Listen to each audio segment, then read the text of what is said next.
L'Emmerdeuse, c'est une collection de films documentaires qui n'hésitent pas à mettre le pied dans la porte, à taper l'incruste, à jouer les pots de colle, à poser les questions dérangeantes et à ne surtout pas lâcher le morceau sur les problèmes de société. Olivia Mokiejewski incarne cette emmerdeuse pétillante qui, dans ce premier numéro, a décidé de s'attaquer à un monstre blanc et rouge, Coca-Cola. À part du sucre et des bulles, que boit-on vraiment ? Que cache l'opacité de sa couleur caramel? Canette à la main, la journaliste pourtant accro au coke va enquêter jusqu'à plus soif sur le mystère de la boisson aux soi-disant extraits végétaux. France, États-Unis, Mexique, 6 mois d'investigation pour tenter de savoir pourquoi le soda le plus connu de la planète protège mieux sa recette que Fort Knox et Lingo. Coca-Cola et la formule secrète, à suivre tout de suite dans Infrarouge.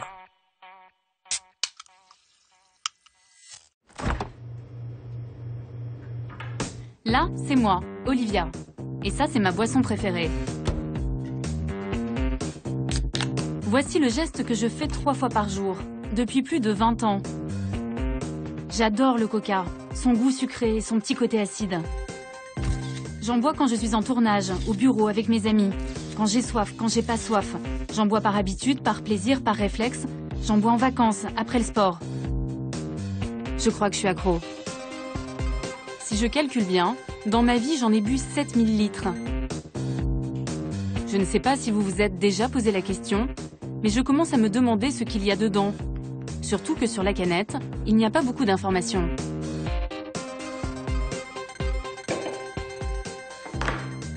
Vous pouvez vous opposer à cet enregistrement en nous faisant part de votre refus. Léa Guimaury, bonjour.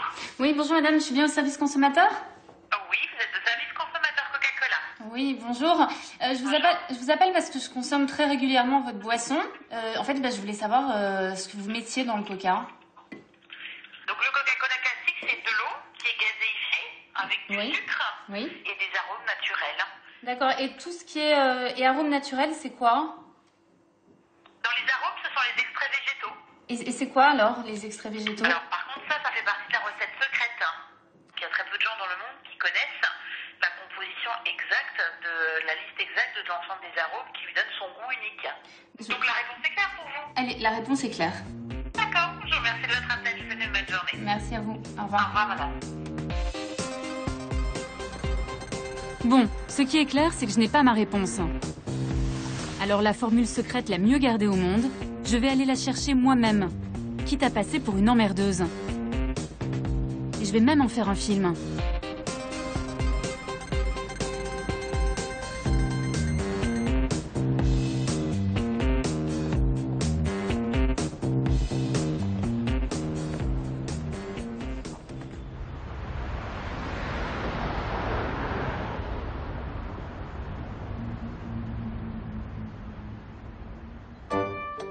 Pour savoir ce que je bois depuis tant d'années, le plus simple c'est d'aller directement à la source, à Atlanta, le temple de Coca-Cola. C'est ici qu'est né le Coke en 1886. À quelques centaines de mètres du siège de la multinationale, on trouve un musée entier à la gloire du soda le plus connu au monde. Et à l'intérieur, il y a ce qui m'intéresse, la formule secrète.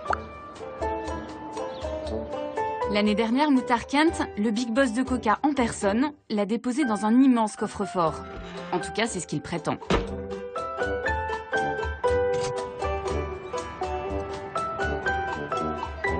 Bon, alors il est où ce coffre ? Merci à vous d'être venu et bienvenue dans le monde de Coca-Cola. C'est parti ! Je me glisse entre les touristes et les fans de la marque. Coca-Cola a accepté de me laisser entrer avec une caméra, mais à condition de ne parler à aucun visiteur et d'être escorté par le service d'ordre maison.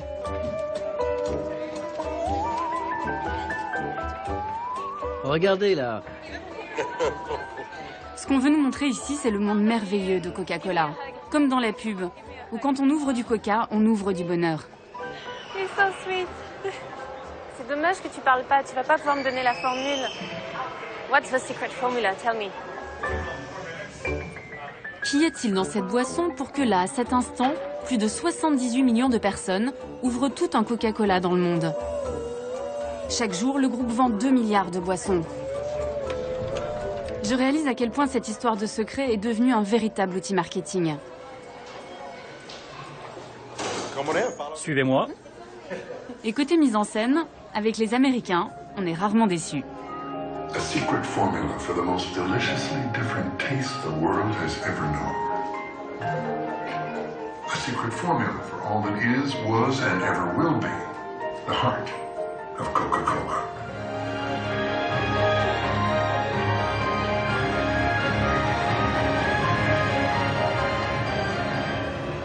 The secret formula for Coca-Cola is here. La recette originale est vraiment là? Oui, madame. Vous l'avez vue? Non, je ne l'ai pas vue, mais notre PDG l'a vue. C'est lui qui l'a mise ici. L'année dernière, on a fait une grande cérémonie pour les 125 ans de la marque. Et à cette occasion, il a placé la formule secrète dans ce coffre. Il l'a vue, donc il connaît la formule secrète? Je ne sais pas s'il la connaît, mais il sait où elle est. C'est une des rares personnes à pouvoir y accéder. Bon, on va vérifier. Je ne peux pas l'ouvrir, ça ne marche pas. Vous devez reculer. Vous ne pouvez pas l'ouvrir. Mais je veux savoir. Vous devez reculer. Vous avez déclenché l'alarme. Vous voulez dire que la sécurité va débarquer? Non, ce qui va se passer, c'est que ce sont des policiers qui vont arriver. Ah oui, ok, moi je les attends. Bon, combien vous voulez pour me laisser ouvrir le coffre? Sécurité, ici Tim. Pas de souci. C'est nous qui avons déclenché l'alarme. Je crois que tout ça c'est surtout du spectacle. La recette est là, mais je ne peux pas vous la montrer. Alors qui dois-je contacter pour connaître la formule? Bon, je suis sympa avec mes questions, mais la sortie, c'est par ici. Je n'en saurai pas plus. Ah, j'ai quand même droit à un petit cadeau de départ. Timothy, c'est gratuit, je peux en boire autant que je veux? Tout ce que vous voulez, autant que vous voulez. Mais je vais être malade. Non, pas de souci. C'est comme si vous étiez enfermé dans un magasin de jouets.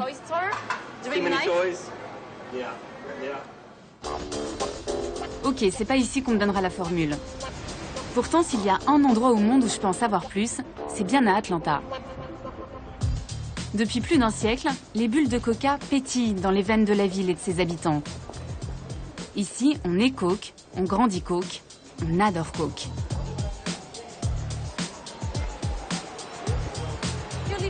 Vous vivez à Atlanta, vous pouvez peut-être m'aider à savoir ce qu'il y a dedans. J'en ai aucune idée. Et ça vous ennuie pas? Ça m'ennuie pas du tout. Vous connaissez tous les ingrédients du Coca-Cola? Ah non, pas du tout. On n'a pas le droit, vous savez, c'est secret. Vous n'avez pas le droit, mais vous êtes une consommatrice? Oui, mais c'est pas grave, ils ont le droit d'avoir leur secret. Vraiment? Ça ne vous embête pas? Non. Est-ce que vous savez ce qu'il y a dedans?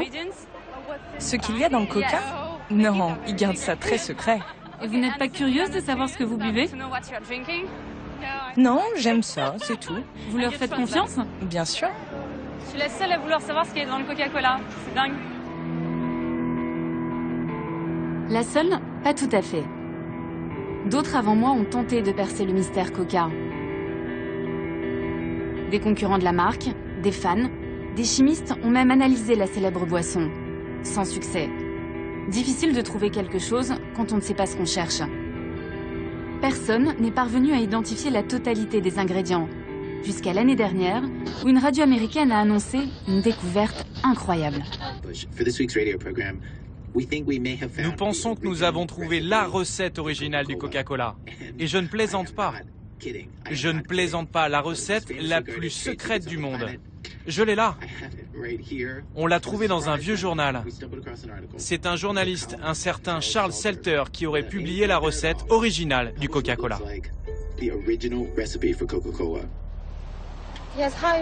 Je voudrais avoir le numéro d'un certain Charles Salter dans la région d'Atlanta. J'ai retrouvé Charles Salter. Il vit dans la banlieue chic d'Atlanta. Bonjour et bienvenue. Il est aujourd'hui à la retraite, après avoir travaillé 25 ans dans le journal local. J'espère que vous allez m'en apprendre un peu plus au sujet de la formule secrète. Le trésor de Charles Salter est quelque part dans cette pièce. Voici mon atelier de pêche. C'est votre hobby? Pêcher, c'est ma passion. Pourquoi vous n'iriez pas chercher dans ces cartons là-bas? La formule est par là? Jetez un petit coup d'œil. Des cassettes. C'est peut-être ici? Non, là, c'est des vieilleries. Ça peut pas être ça, là?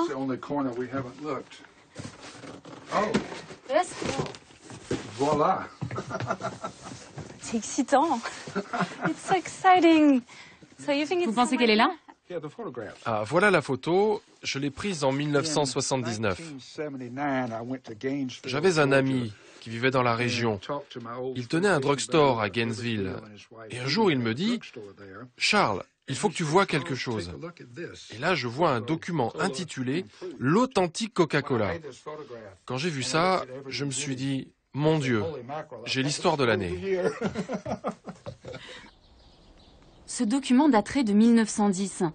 Il s'agirait d'une copie manuscrite de la recette originale en mauvais état. Je découvre les fameux extraits végétaux que Coca refuse de donner. Première surprise, il y aurait de l'alcool, mais aussi du citron, de l'orange, de la coriandre, et tout en haut de la liste, un ingrédient qui me fait halluciner. What's that? C'est quoi ça? F-E, Coca. Extrait de feuilles de coca.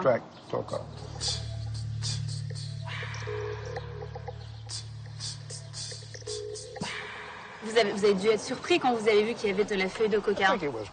Ça a été une grande surprise pour pas mal de gens quand ils ont découvert cette liste d'ingrédients. Et je peux vous dire qu'à Atlanta, on en a beaucoup parlé. Ce que je comprends pas, c'est qu'à l'époque, en 1979, quand vous publiez cette photo, le monde entier aurait dû apprendre qu'il y avait de la coca dans le Coca-Cola. Comment ça se fait que ça n'a pas fait le tour de la planète, cette info? Je pensais que c'était vraiment un gros scoop. Mais Coca n'a jamais confirmé que c'était la formule originale. Personnellement, je suis convaincu que c'est la bonne formule. Mais ça fait partie de ces mystères, si difficiles à élucider. À l'origine, dans la recette de mon soda, il y aurait eu de la feuille de coca et son dérivé de la cocaïne. Logique après tout, c'est pour cela que ça s'appelle Coca-Cola. Mais pourquoi mettre de la drogue dans une boisson? La réponse est à 40 km de là, dans la ville de Columbus. C'est ici qu'a vécu le pharmacien John Pemberton, l'homme qui a inventé le Coca-Cola. Une jolie maison, une vie a priori bien rangée. Mais mon guide va me raconter comment est née la célèbre boisson. Une histoire qu'on préfère oublier chez Coca-Cola. Nice to meet you. Donc c'est là qu'il vivait? Oui, il vivait ici avec sa femme et son fils, Charles. Et là, c'est sa chambre, c'est ça? This was his bedroom. Wow. C'est une jolie maison traditionnelle. Ça, c'est John et son fils, Charles, un peu plus âgé. Et où est-ce qu'il travaillait? Son laboratoire est installé dans la cuisine. En 1886, aux États-Unis, c'est l'apparition des sodas. John Pemberton va s'inspirer d'une boisson française très populaire à l'époque, le vin Mariani, qui justement contenait de la cocaïne. Qu'est-ce qu'il faisait, ce pharmacien? Il a inventé différentes boissons. En voici quelques publicités ici. Il passait son temps à fabriquer des mixtures. À l'époque, les gens pensaient que les sodas soignaient toutes sortes de maladies. C'est pour ça qu'on trouvait les sodas dans les pharmacies. C'était un peu comme des médicaments. Et à la base, le Coca-Cola, c'était un médicament. Oui, Coca-Cola était un médicament et il contenait de la cocaïne au début. C'était censé vous soigner pour toutes sortes de douleurs, que ce soit à la tête, au ventre, toutes sortes de maladies en fait. Mais Pourquoi Pemberton a mis de la cocaïne dans le Coca-Cola? Suite à ses blessures durant la guerre de sécession, il est devenu accro à la morphine. Et il est devenu ensuite dépendant à d'autres produits un peu moins dangereux que la morphine. Vous faites visiter cette maison à des classes, des enfants, et vous leur dites pas, en fait, qui était vraiment le docteur John Pemberton. Vous leur parlez pas de son problème avec la drogue, vous parlez pas de cocaïne? Non, on donne juste aux enfants des informations basiques sur Coca. On ne leur parle pas de la cocaïne. On préfère leur donner une image plus idéalisée de la cocaïne. Enfin, pardon, du Coca. Un pharmacien accro à la cocaïne qui met de la drogue dans sa boisson, ça fait un peu tâche dans le monde merveilleux de Coca. À Atlanta, comme souvent aux États-Unis, on protège les symboles de l'Amérique. Et tant pis pour ces écoliers qui n'apprendront qu'une partie de l'histoire. Mais moi, ce qui m'intéresse, c'est de savoir s'il y a toujours de la feuille de coca dans mon soda.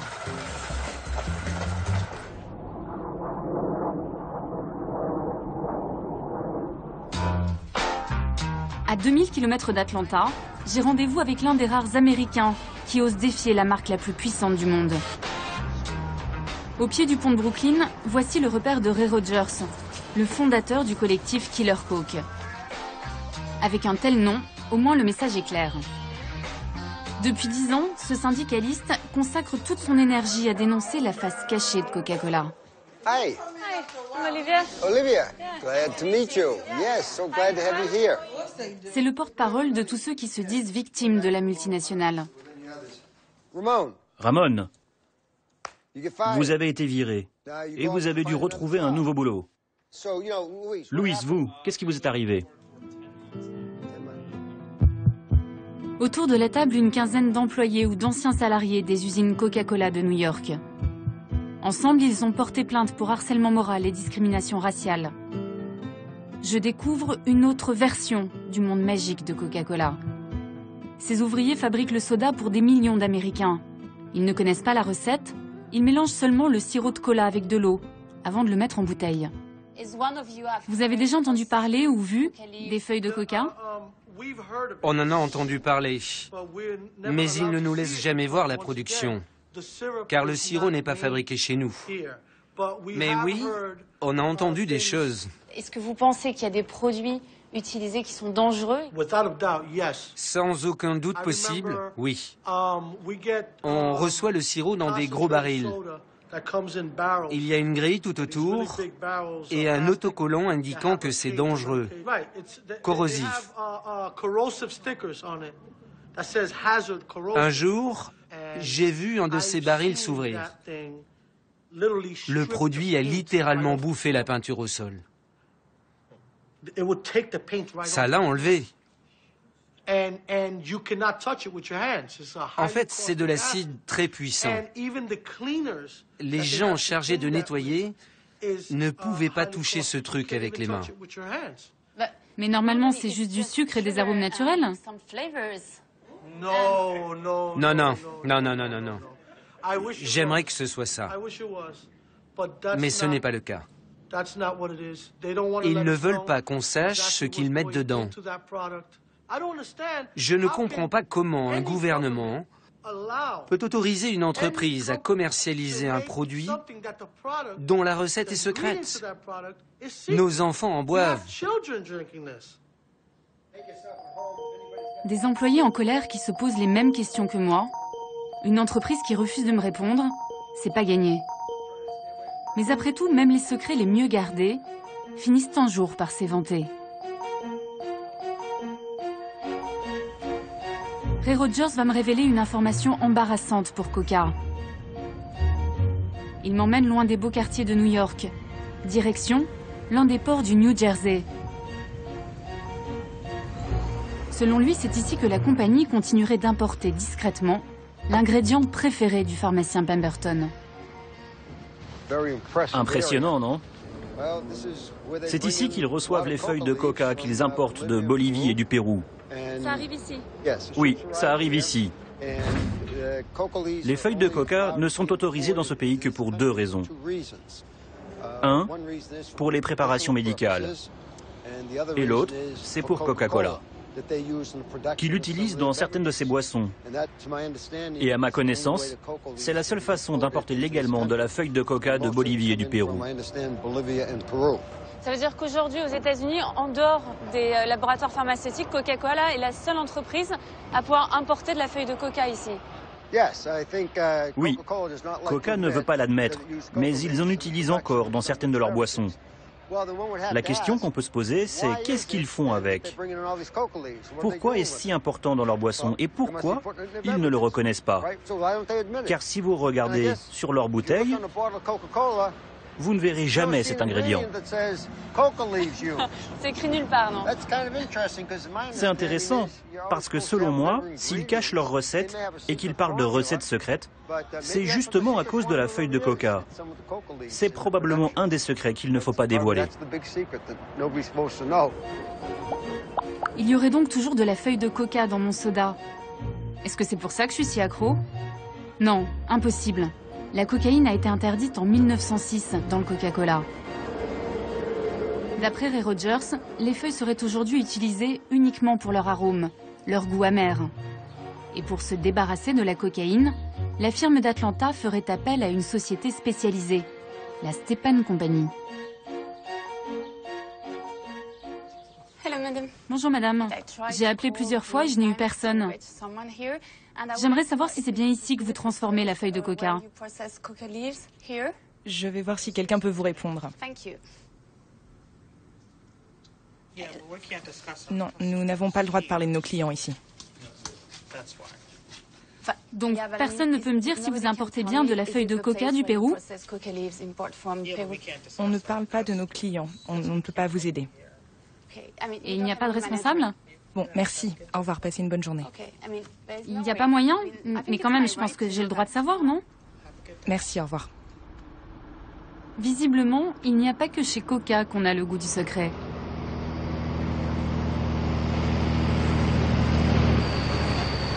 Bonjour monsieur, vous venez d'amener des feuilles de coca dans l'usine? Monsieur, est-ce que vous allez chez Coca-Cola?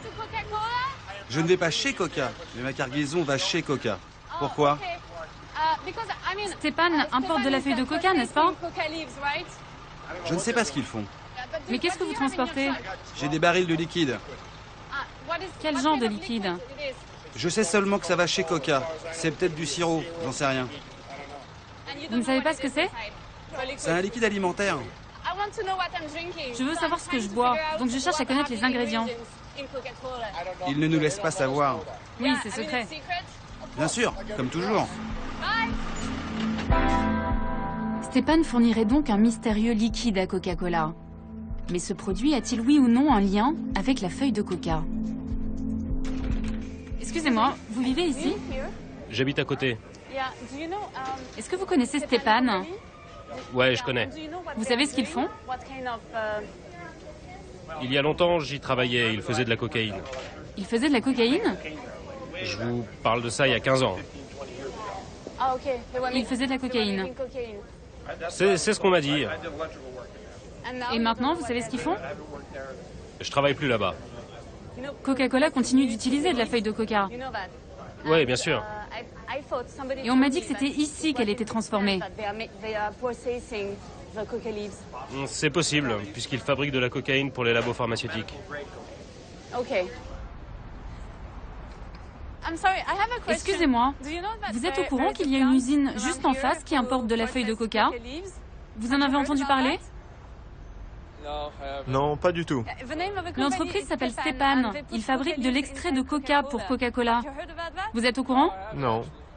Ça ne vous pose pas de problème? Si, bien sûr. Mais ici, il y a une usine qui importe de la feuille de coca et qui la vend. Et la ville est d'accord? Bien sûr que oui. Bon, si je comprends bien, il n'y a plus de cocaïne dans mon soda. Mais en attendant, je bois probablement sans le savoir de l'extrait de feuille de coca depuis 25 ans.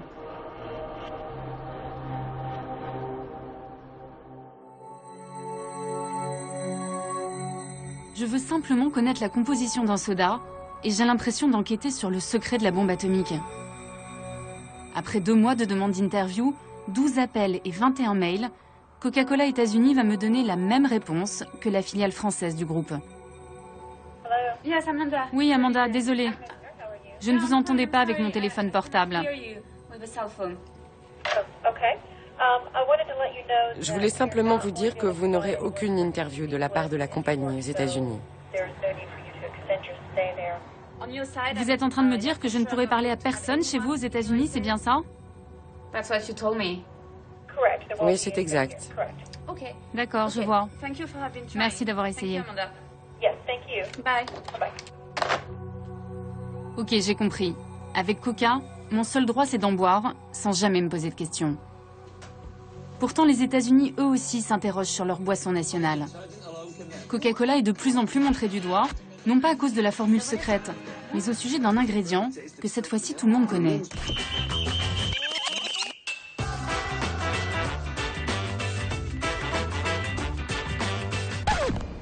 Vous ne mangeriez jamais 16 sachets de sucre. Pourquoi les boire alors? Il y a 16 sachets de sucre dans un demi-litre de soda.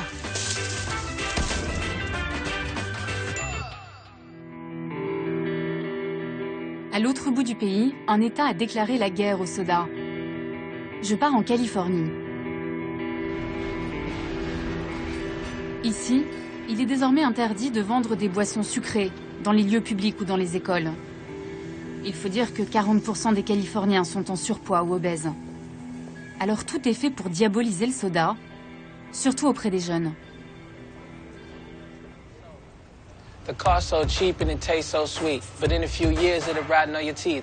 Rather have water, milk, or iced tea than wrap my lips around a Pepsi. All that sugar in just one drink, it got more calories than processed meat. Sprite, Coke, and root beer floats, bound to give folks diabetes and strokes. The more you drink, the less you think. Bet you didn't know brain cells get weak. C'est quoi le message que tu veux donner aux jeunes? C'est de leur dire de ne pas boire de soda en fait, c'est ça?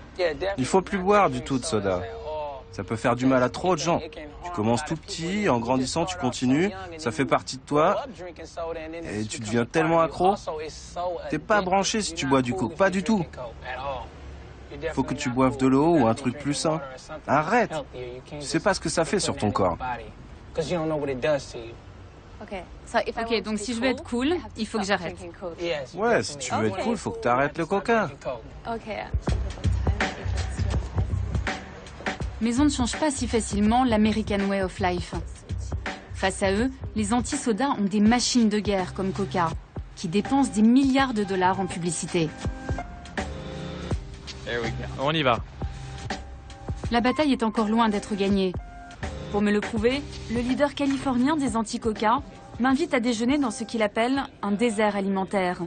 Un de ces quartiers où il n'y a que des fast-foods à des kilomètres à la ronde. Je voudrais un Coca, un grand s'il vous plaît. Regardez la taille de mon verre d'eau qui arrive. Et voilà mon eau. Ah oui, c'est tout petit. Ok. Ok, thank you very much. Et je peux... Vous pouvez en reprendre gratuitement autant de fois que vous voulez.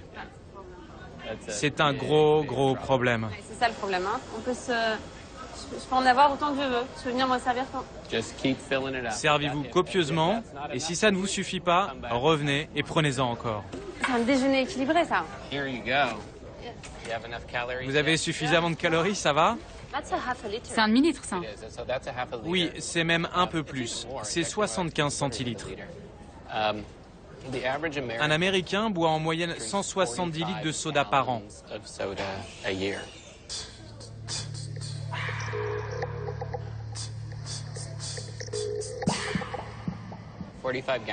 170 litres, ça représente 20 kilos de sucre.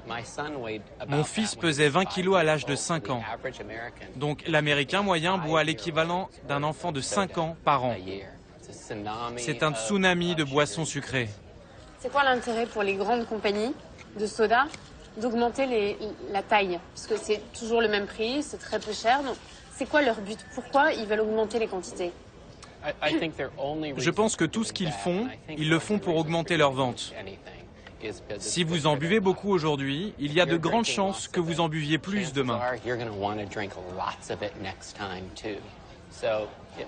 Donc ça peut être une bonne affaire d'acheter 1 litre de soda dans un restaurant, mais quand vous allez aller au supermarché, vous allez le payer bien plus cher. Leur seule motivation, c'est de gagner toujours plus d'argent. C'est leur boulot, c'est normal. Mais c'est la première génération d'enfants aux États-Unis qui risquent de vivre moins vieux que leurs parents. On doit trouver une solution pour contrer ces boissons sucrées. On le doit. La vie de nos enfants en dépend. Bon, bah c'est bon, vous avez gagné. Vous m'avez coupé l'appétit. Merci. Bon appétit. Il y a 50 ans, nous buvions 4 verres de coca par an. Aujourd'hui, les boissons sucrées sont en train de remplacer petit à petit l'eau et le lait. Les sodas sont même devenus la première source de sucre et de calories dans l'alimentation des Américains.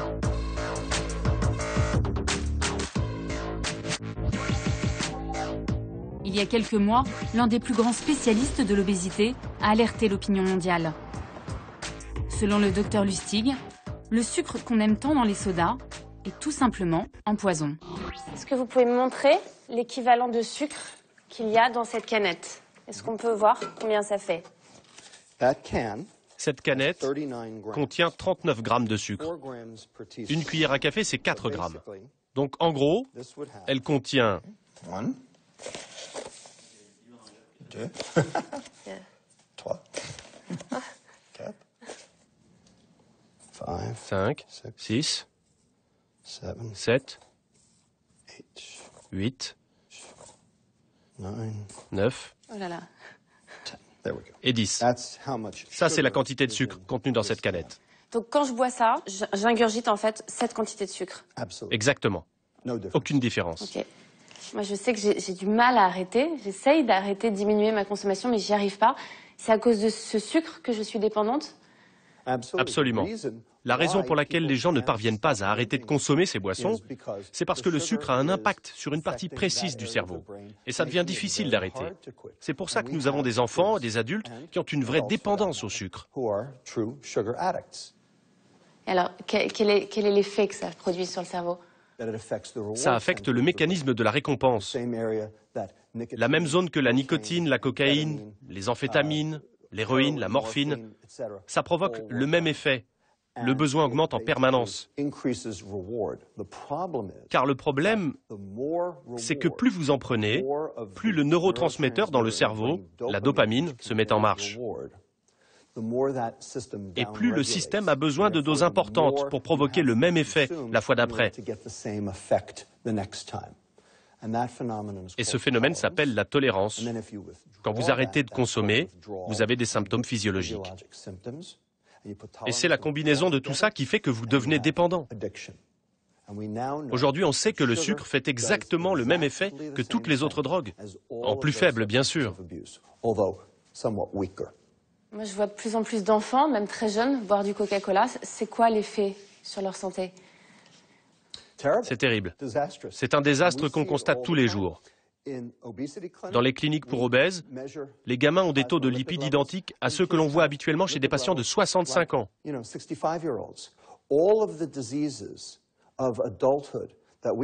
Toutes ces maladies d'adultes dues à la vieillesse, on les voit maintenant chez des enfants âgés de 8 à 10 ans. C'est un désastre. Le diabète de type 2, par exemple, est spécifiquement lié à la consommation de sucre, et on travaille là-dessus. Vous avez l'air très en colère contre cette industrie. Je soigne des enfants obèses. Je soigne des enfants qui vont mourir jeunes. Ils vont perdre 20 à 30 ans d'espérance de vie. Et ils vont coûter à ce pays 192 milliards de dollars de perte de productivité. Il n'y aura plus d'assurance maladie en 2024. La sécurité sociale ne pourra plus suivre.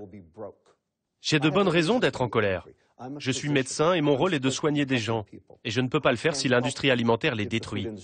Oui, je suis un peu en colère. Mais si je fume, si je bois de l'alcool, je sais que je prends un risque. Quand je bois du coca, j'ai juste l'impression que ça va me faire un peu grossir, mais je me doute pas une seconde que c'est si dangereux pour la santé.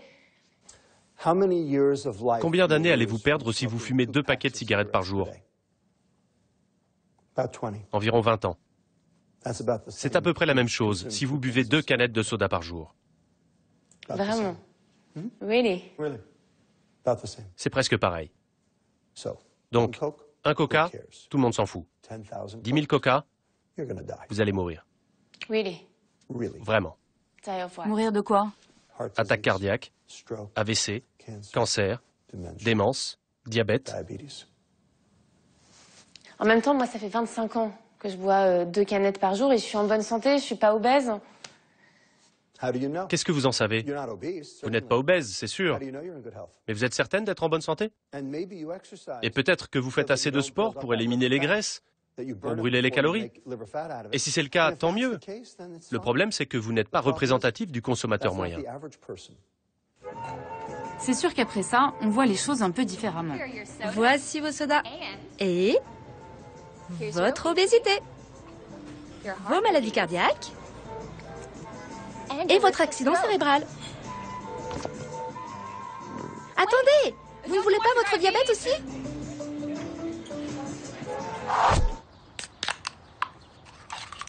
Pour éviter le pire et rester en bonne santé, le docteur Lustig m'a fait une ordonnance, et une sévère. Après chaque canette, 1 heure de jogging. C'est le temps qu'il faut pour éliminer tout ce mauvais sucre.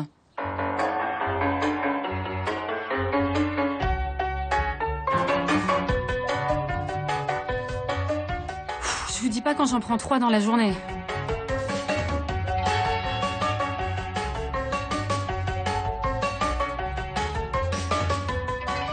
Ouais, ok, ça va pas être possible. Il va vraiment falloir que j'arrête.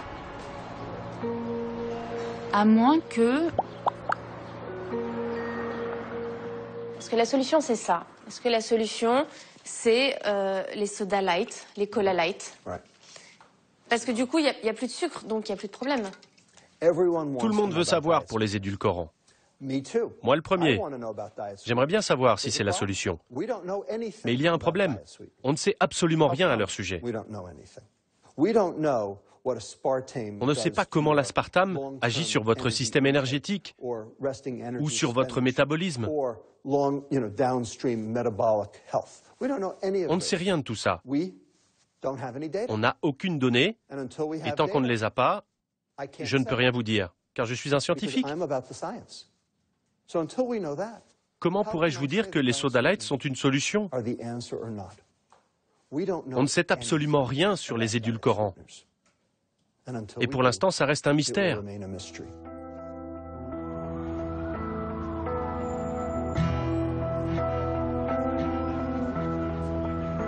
Donc en gros, j'ai le choix entre boire du sucre en étant certaine qu'à haute dose c'est dangereux, ou boire du light en étant sûre de rien.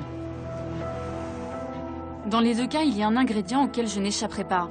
C'est le E150D, plus connu sous le nom de colorant caramel. C'est lui qui donne à tous les colas leur couleur si caractéristique. Un colorant controversé en Californie. Coca-Cola et Pepsi ont même dû en modifier le dosage dans cet État américain.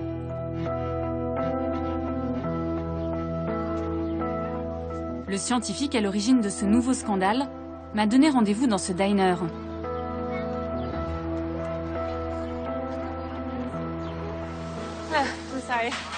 Bonjour, vous avez déjà commandé? Non. Je peux avoir un coca, s'il vous plaît? Et pour moi, juste un verre d'eau, s'il vous plaît. Vous ne buvez pas de coca, n'est-ce pas? Non, je n'ai pas bu un coca depuis très très longtemps. Il y a 5 ans, il a été prouvé que le colorant caramel contenait un élément cancérigène. Ce que les fabricants de ce colorant font, c'est qu'ils prennent du sucre, y ajoutent de l'ammoniac, puis des acides, et mélangent le tout à haute pression. Ça crée la couleur caramel, mais ça crée aussi de nouvelles molécules. L'une de ces molécules est connue sous le nom de 4-MI. Dernièrement, des études ont démontré que ce composant provoque des cancers chez les animaux et très probablement chez l'homme. L'État de Californie a dit à l'industrie du soda qu'elle serait obligée de mettre un avertissement sur leur boisson tant que celle-ci contiendrait ce composé. Ça causerait quoi comme cancer, ce colorant caramel? A priori, cela provoquerait la leucémie.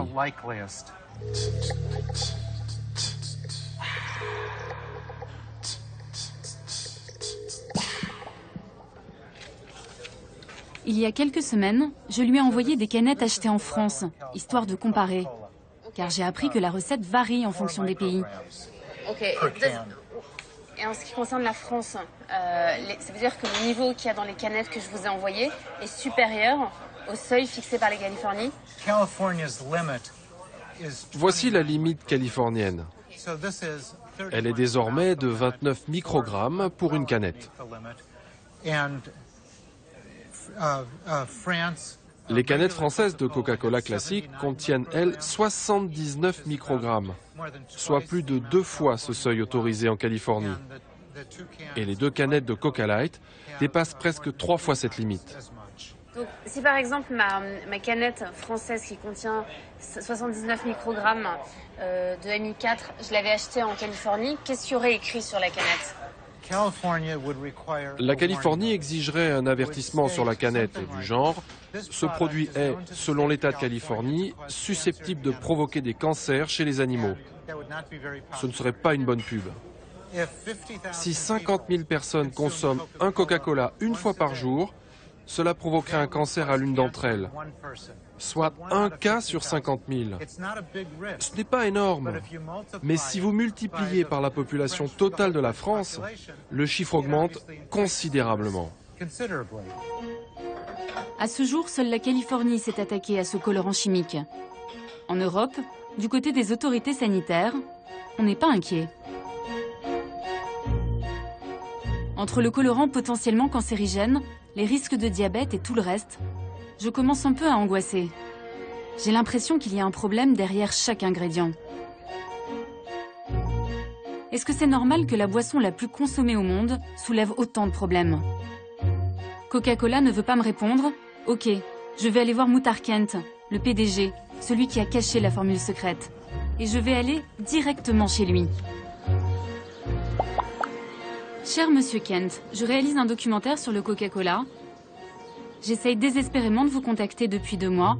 Voici mon numéro. Appelez-moi s'il vous plaît.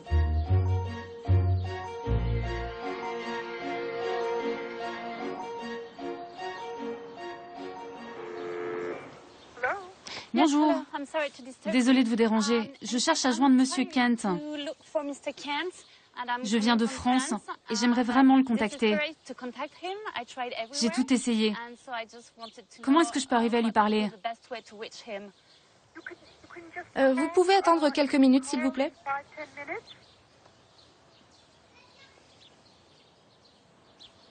Oh, yes. Hello? Yes? Oui, c'est pourquoi? Je m'appelle Olivia Mukijevski, je suis une journaliste française. Et je cherche à parler à Monsieur Kent. Non, il n'est pas là. Il n'est pas là pour le moment? Non. Est-ce que je peux lui laisser un message?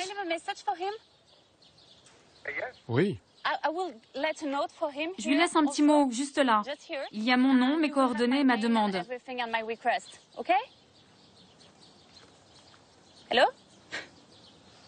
Hello? C'est raté pour cette fois, mais quelque chose me dit qu'on va bientôt finir par se croiser. Avant cela, j'ai une dernière piste à explorer.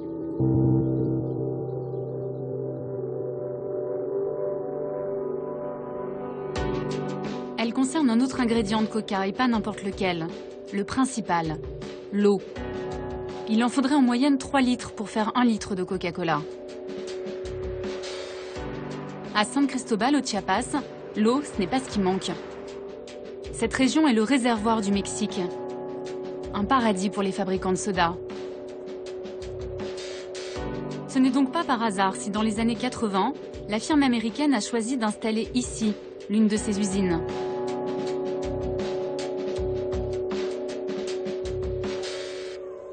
Antonino Garcia enquête sur Coca depuis plus de 10 ans. Alors pourquoi ils ont décidé de s'installer ici exactement? Coca-Cola s'est installé ici pour pomper l'eau de la région. Ils puisent directement dans la nappe phréatique de San Cristobal. C'est le réceptacle de 2 volcans, le Huitepec et le Santeguitz. Et c'est ici, en sous-sol, qu'est stockée la majorité de l'eau. Ils sont installés stratégiquement pile sur le manteau phréatique. Et Coca-Cola prélève beaucoup d'eau ici? Ils extraient environ 750 000 litres par jour. C'est quoi? C'est l'équivalent de quoi?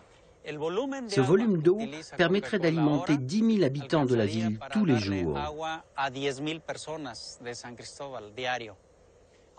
Et depuis peu, ils creusent un nouveau puits. Ils vont donc augmenter le pompage.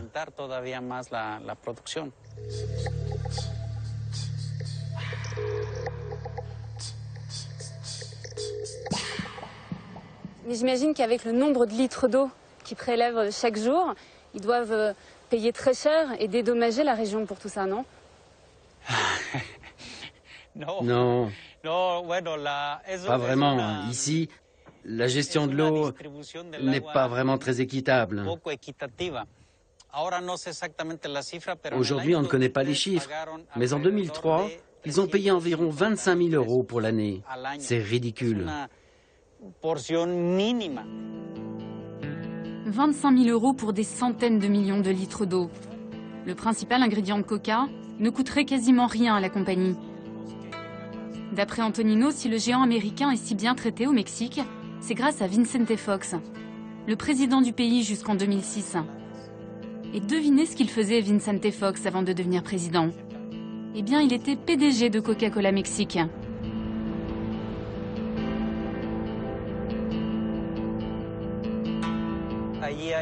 Ici, il y a 5 communautés qui utilisent l'eau de cette nappe. Et depuis l'installation de l'usine, j'ai fait des recherches avec eux. Et ce qu'ils me disent, c'est que depuis qu'il y a l'usine, leurs ressources en eau ne cessent de diminuer.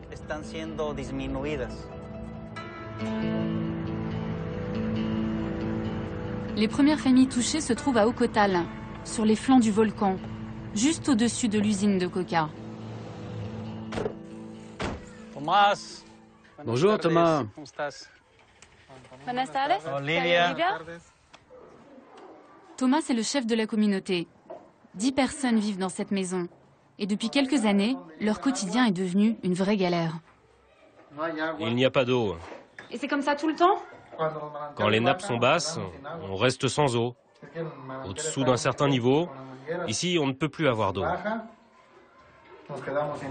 Et alors comment vous faites quand vous n'avez pas d'eau? On se débrouille avec des seaux, on va au puits. On prend des seaux. Ils ne sont pas là.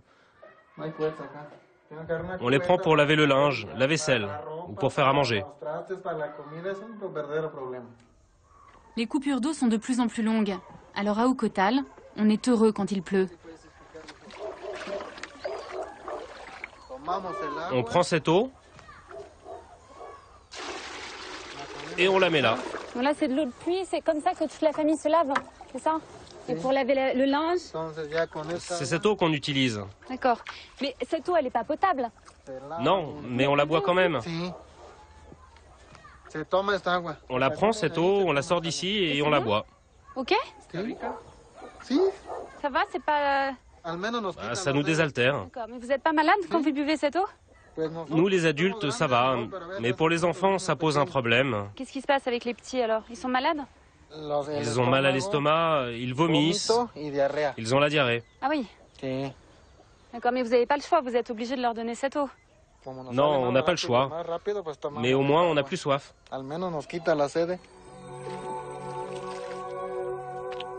Privés d'eau dans une région qui en regorge. Les habitants d'Ocotal ont contacté Coca-Cola. Mais la multinationale affirme qu'il n'y aurait aucun lien entre ces pompages intensifs et la pénurie d'eau.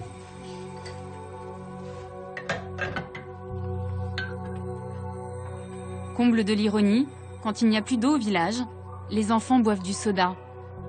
C'est une histoire sans fin, celle d'un piège qui se referme sur les Indiens du Chiapas.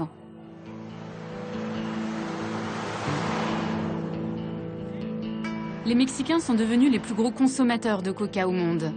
Et au Chiapas, on atteint des records. Près de 3 canettes par habitant et par jour.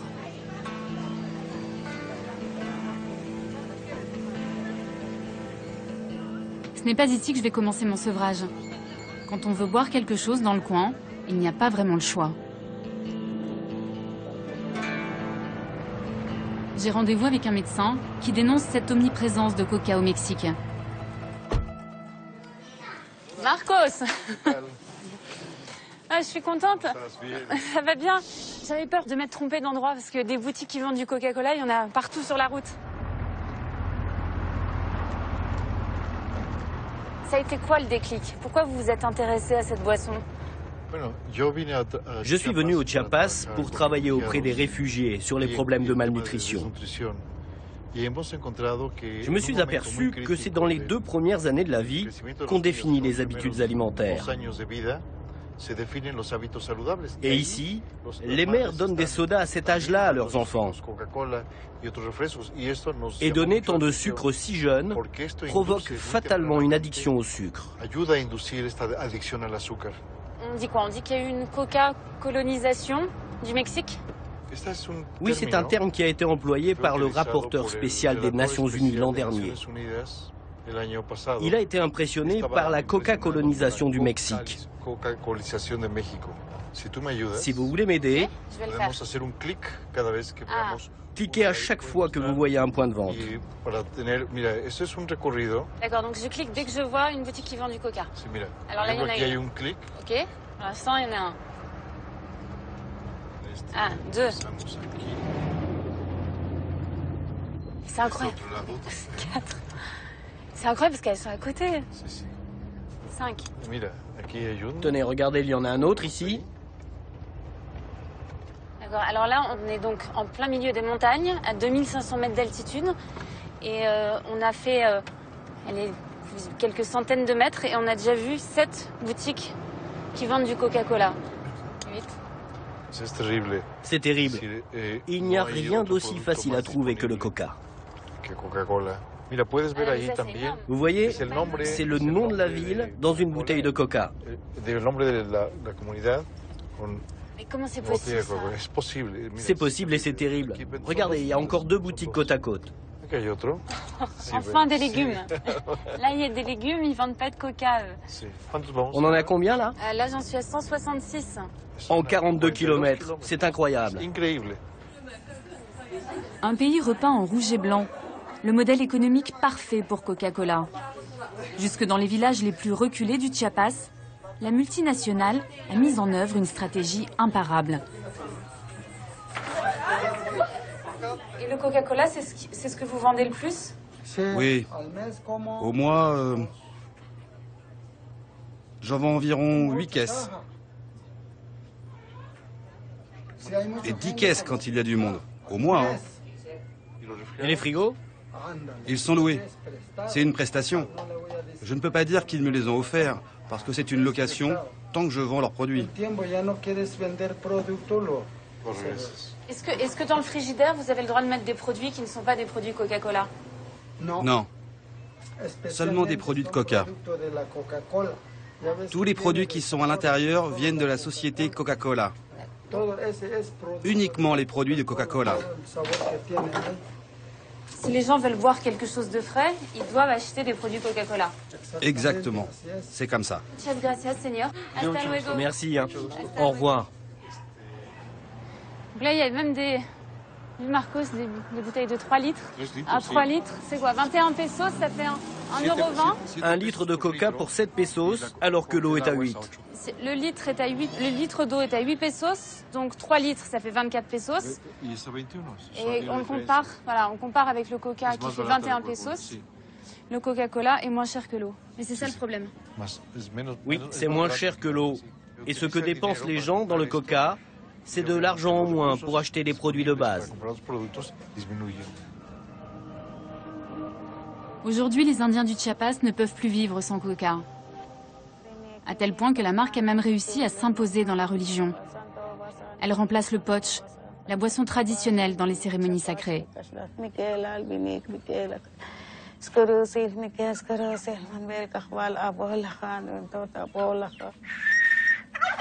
Dans cette famille, la prière du jour est dédiée au petit garçon qui a de la fièvre. Pour satisfaire les dieux, pas moins de 7 bouteilles de coca en offrande.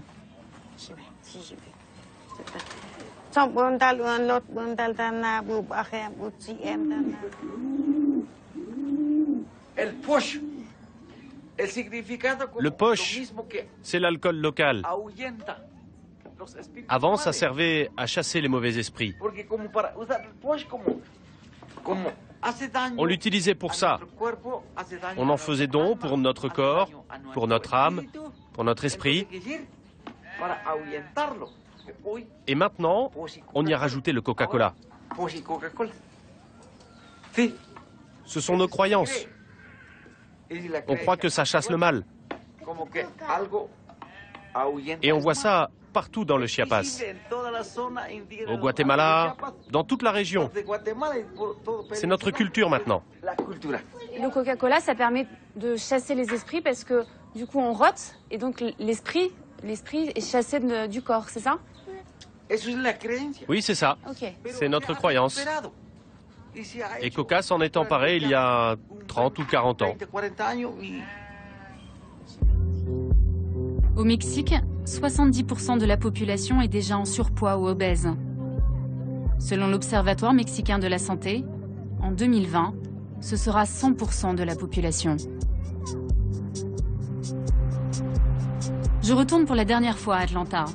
C'est le jour de la grand-messe annuelle pour Coca-Cola, l'assemblée générale du groupe. C'est aussi ma dernière chance d'obtenir enfin des explications. L'événement est réservé aux actionnaires, alors j'ai donné encore un peu plus d'argent à Coca. Pour 120 $, j'ai acheté 2 actions. Les caméras sont interdites, mais je vais récupérer les images Internet que Coca transmet à ses actionnaires dans le monde entier. Ladies and gentlemen, please welcome Muhtar Kent. Au milieu de la salle, là, c'est moi. Enfin, ça y est. Je suis en face du gardien de la formule.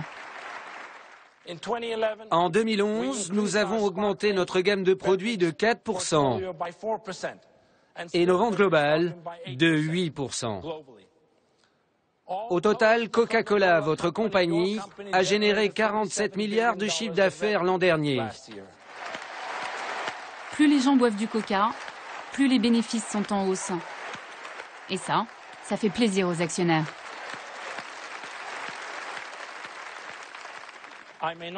Je ne serai pas en mesure de répondre à toutes vos questions, mais je vais donner la parole au plus de gens possible. 6 personnes seulement seront choisies au hasard. Mes chances sont minces. Mais à la 4e question... Monsieur le Président, voici Olivia Mokiejewski.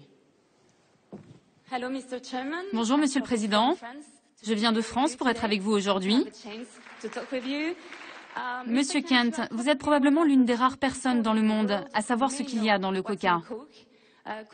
Les consommateurs comme moi n'ont pas cette chance et ne savent pas ce qu'ils boivent. Le peu d'informations disponibles sur cette recette pose une seule question. Que buvons-nous? Vous dites, monsieur, vouloir faire de ce monde un monde meilleur. Alors pourquoi utilisez-vous autant de sirop de sucre, alors que tous les chercheurs indépendants affirment que c'est dangereux pour la santé? Pourquoi utilisez-vous un colorant caramel chimique, alors qu'il en existe des naturels? Pourquoi prélevez-vous autant d'eau au Mexique et en Inde? Et enfin, pourquoi ne dites-vous pas que vous utilisez toujours de la feuille de coca dans votre recette? Merci, monsieur, pour votre attention. Merci d'être venu de France pour assister à notre Assemblée générale.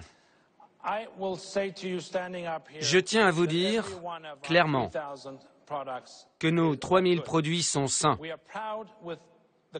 Nous sommes fiers de la qualité de tous ces produits. Nous sommes fiers de nos standards de fabrication, qui sont souvent bien supérieurs aux normes légales des pays, de tous les pays dans lesquels nous les produisons. Bon allez, je vous épargne les 2 minutes 15 de langue de bois. Muhtar Kent m'a répondu, mais ne m'a rien dit. Pendant ce temps-là, son groupe a écoulé près de 3 millions de boissons dans le monde.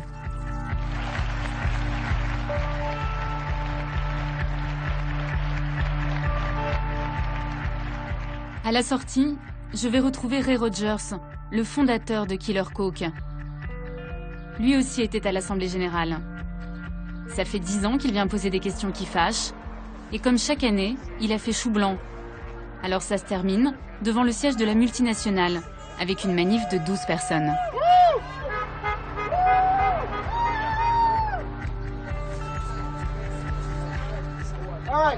Ok tout le monde, est-ce qu'on peut essayer de faire juste une ligne, côte à côte? Allez, s'il vous plaît, est-ce que vous pouvez juste bouger un peu pour qu'on puisse faire cette ligne? Il faut faire une ligne. Là, vous n'êtes pas nombreux, vous n'avez pas l'impression de prêcher un peu dans le désert? Le plus important pour nous, c'était qu'on soit présent pour l'Assemblée Générale, qu'on signale notre présence, et qu'il existe des images pour montrer qu'il se passe des choses, même ici, à Atlanta, le berceau de Coca-Cola. Et si vous regardez, nous sommes épaulés de quelques indignés d'Atlanta, et on demande une entrevue. Et s'ils nous arrêtent, eh bien nous reviendrons plus nombreux la prochaine fois. Et on leur rendra la tâche plus dure encore.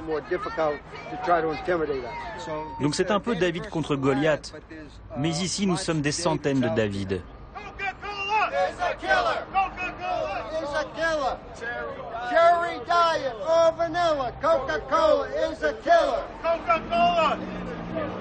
Peut-être que tout ça ne sert à rien. Peut-être que Coca vendra toujours autant de boissons. Mais j'ai pas envie d'abandonner. Parfois, il faut pas avoir peur d'être une emmerdeuse.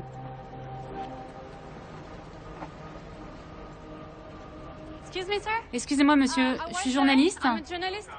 Pas de caméra ici. Vous devez partir d'ici. Non, madame, non. J'aimerais juste savoir si monsieur Kent est là. Je n'ai pas la moindre idée. Partez, s'il vous plaît. Oui, mais on m'a dit que... Derrière. Non, madame. Non, vous traversez. Vous repartez de l'autre côté. J'aimerais juste poser une question. Pas de question. Mais je suis une consommatrice. Bonne journée, madame. Ok, je peux parler à personne ici. Non, madame. En 6 mois d'enquête, j'ai découvert la face cachée de Coca. Celle qu'on ne voit jamais dans les publicités. Celle que le marketing cherche à effacer. J'ai compris aussi qu'avec la formule secrète, Coca a trouvé le meilleur moyen d'éviter les questions qui dérangent.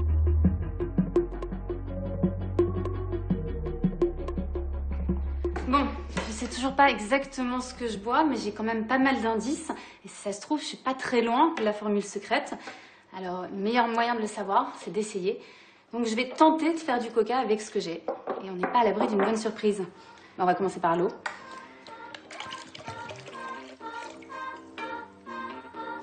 Bon sucre, 100 g de sucre.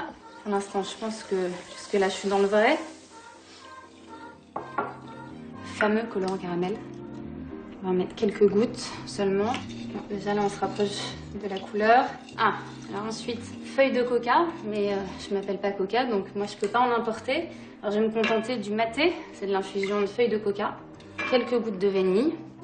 Alors, la caféine. Donc on va en mettre un petit peu. Et du jus de citron. Voilà, là il y a de l'alcool, enfin, c'est de l'alcool alimentaire.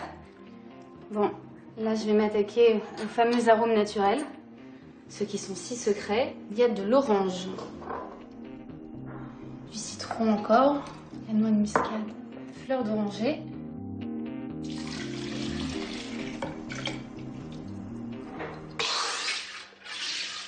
Bon, on a les bulles, on a le liquide, ben, on en va goûter.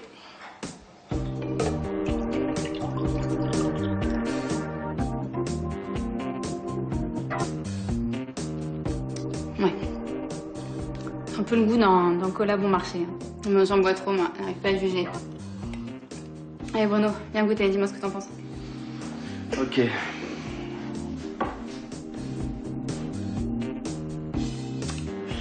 Bah, c'est pas très bon. Viens voir goûter, okay. Là. C'est vraiment pas bon. Allez, Richard. Allez, viens voir. Hop, bougez pas. Alors, c'est pas bon ce qu'elle a fait, maman? Bon, allez, on va trancher. Romain. C'est l'alliance du sucre et de l'acide, hein, c'est pas mal. Moi, j'en bois jamais, donc je suis neutre. Non, ça pue pas. Vous aimez pas le coca aussi? En tout cas, ça colle bien. Non, le coca. Tu sais à quoi ça me fait penser, sérieusement? Aux bonbons Coca-Cola. Ah, bah au moins, si on n'a pas la formule du coca, on a la formule. En même temps, hein, t'es pas censé arrêter d'en boire? Si, bah là, ça va me dégoûter peut-être alors. Vous entendez le cri du coca tous les semaines? Dès maintenant, pour plus d'infos et pour réagir sur le forum, rendez-vous sur france2.fr.